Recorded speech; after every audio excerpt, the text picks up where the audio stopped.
IPL 2026 ప్రారంభానికి కొద్ది రోజుల ముందు సన్ రైజర్స్ హైదరాబాద్పై సోషల్ మీడియాలో పెద్ద ఎత్తున ప్రచారం మొదలైంది.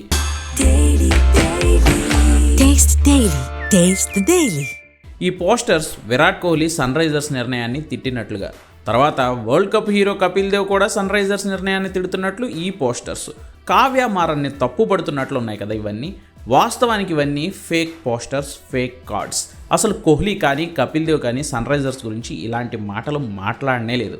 కానీ ఇవి ఎందుకు ప్రచారం చేస్తున్నారు అంటే, సన్ రైజర్స్ జట్టు భారత్లో ఐపీఎల్తో పాటు యూకేలో, అమెరికాలో, సౌత్ ఆఫ్రికాలో జరిగే T20 లీగుల్లో కూడా జట్లను కొనుక్కుంది.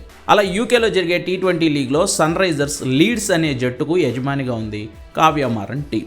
ఈ టోర్నీ కోసం మొన్న ఆక్షన్ జరిగినప్పుడు పాకిస్తాన్ బౌలర్ అబ్రార్ను లీడ్స్ జట్టు కొనుక్కోవడమే ఈ వివాదానికి కారణం. భారతీయ సంస్థ ఒకటి పాకిస్తాన్ బౌలర్లను తమ జట్టులోకి ఎలా తీసుకుంటుంది అని సన్ రైజర్స్పై పెద్ద ఎత్తున దుమారం రేగింది. దీనిపై సన్ రైజర్స్ ఇంకా ఎలాంటి నిర్ణయం తీసుకోకముందే ఇక్కడ భారత్లో ఐపీఎల్ డేట్ దగ్గరికి వచ్చేసింది. అందుకే అదే సన్ రైజర్స్ నిర్వహిస్తున్న హైదరాబాద్ జట్టును టార్గెట్ చేస్తూ ఎస్ఆర్హెచ్ని ఇరుకున పెట్టేలా ఓ నెగిటివ్ క్యాంపెయిన్ను ప్రారంభించినట్లుగా.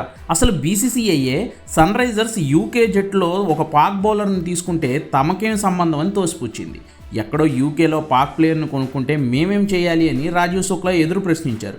మరి అదే పాయింట్ను తీసుకుని ఇప్పుడు ఎస్ఆర్హెచ్ని ఇబ్బంది పెట్టేది ఎవరు అనే ప్రశ్నే ఇక్కడ. అయితే ఇదే ఇష్యూకి సెకండ్ సైడ్ ఏంటంటే, సన్ రైజర్స్ తమిళనాడుకు చెందిన స్పోర్టింగ్ సంస్థ. దీనికి యజమాని కావ్య మారన్, ఆయన తండ్రి Kalanithi Maran.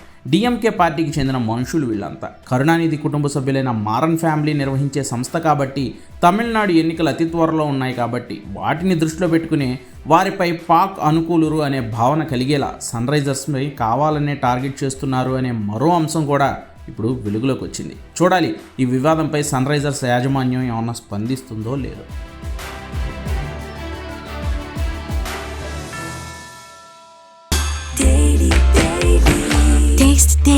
Taste the Daily.